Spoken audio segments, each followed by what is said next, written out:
ভাবতে পারিনি এতদিনের সম্পর্ক এইভাবে খারাপ হবে। ময়ূক আমাকে আমার জন্মদিনের দিনই আমার বাড়িতে ফেলে রেখে চলে গেছিল, বাট অনেক দিন হয়ে গেছে ও আমায় আনতে আসেনি। জানি না কি হবে, তোমরা পুরো ভ্লগটা দেখো তাহলে বুঝবে যে আমাদের মধ্যে কি হয়েছিল আর কেন হয়েছিল, সব কিছুই ডিটেলসে জানিয়েছি। আশা করছি টাইটেল আর থাম্বনেল দেখে তো বুঝেই গেছো, সেই জন্মদিনে এসেছিলাম আর এখন বাড়ি যাচ্ছি। বাড়ি যাওয়ার সময় আমার মানুর কাণ্ডটা তোমরা জাস্ট দেখে নাও, তারপরে বলছি। আমার মানু এখন রেগে গেছে, কাঁদছেও, যেতেই চাইছে না। চ মানু, কোলে করে নিয়ে যাবো, চলো। শোনা মা, ওর এই ড্রেসটা পছন্দ না, ওই কারণে। চলো, ওইদিকে তাকাবি তো, তাকা শোনা। চ আচ্ছা চ, রাগ করে না আমার বাচ্চা, চলো। অনেক কষ্ট করে রাগ থামিয়ে যাই হোক করে নিয়ে যাচ্ছি। আর ভিডিওটা করছিল হচ্ছে বাবি। তখন অলরেডি সন্ধে হতে শুরু করে দিয়েছে, ভিডিওর কোয়ালিটি দেখে তোমরা বুঝেই গেছো। যাই হোক, তোমরা তো টাইটেল দেখে বুঝেছো যে কি প্রবলেম হয়েছিল না হয়েছিল, সব কিছু জানাচ্ছি ভিডিওর মধ্যে। ওয়েট, এত তাড়াহুড়ো করলে কি হবে। যাই হোক, ও আবার ভিডিওটা ভালো করে করতেও পারেনি, বাচ্চা তো, যা করেছে সেটাই অনেক। এই ড্রেস পরা নিয়ে মানু এত জেদ করেছে যে আমাদের অনেকটাই লেট হয়ে গেছে, কারণ অন্য সময় এত সন্ধ্যাবেলা যায় না। আর এত গরম ছিল যে দুপুরবেলা কি বার হব, বেরোতেই ইচ্ছে করছিল না। তারপর আমরা পৌঁছে গেছি। এখানে এসে মিষ্টি নিয়ে নিচ্ছি, বলতে বাড়িতে এখনো পৌঁছায়নি, রত্নেশ্বরপুরে চলে এসেছিলাম।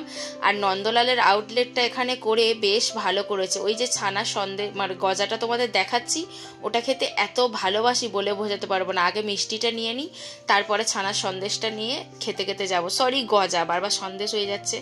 আমাকে দেখে বুঝেই গেছো যে কতটা গরম হচ্ছিল আমার। হ্যাঁ, অলরেডি আমি পুরো ঘেমে স্নান হয়ে গেছিলাম, এত গরম লাগছিল।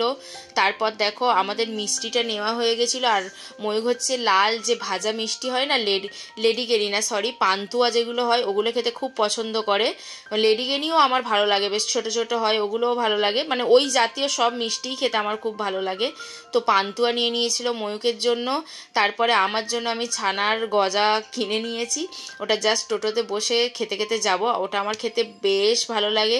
তারপরে দেখো পৌঁছে গিয়ে এত ব্যস্ত ছিলাম, সবাইকে মানে খেতে দিতে এত ব্যস্ত ছিলাম যে কোনো ক্লিপই নেওয়া হয়নি। লাস্টে বোনরা দাদাভাইয়ের কাছ থেকে ওষুধ নিয়ে আসতে ওদের জন্য ডিম ভেজে দিয়েছিলাম, চাটা খেয়ে ওরা গেছিলো, সেটাই একটুখানি জাস্ট ক্লিপ নিয়েছি। বাকি যা হয়েছে সেগুলো আর ক্লিপ নিতেই পারিনি।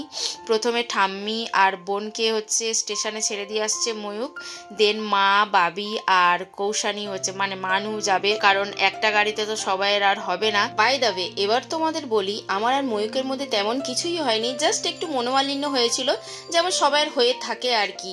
তারপর ওর কাজের কারণে ও চলে এসেছিল, আর মায়েদেরও ওষুধ নেওয়ার ছিল, সেই কারণে মা আমাকে দিতে এসেছিল। একা আসবো, ময়ূক আসতে পারেনি, সেই কারণে।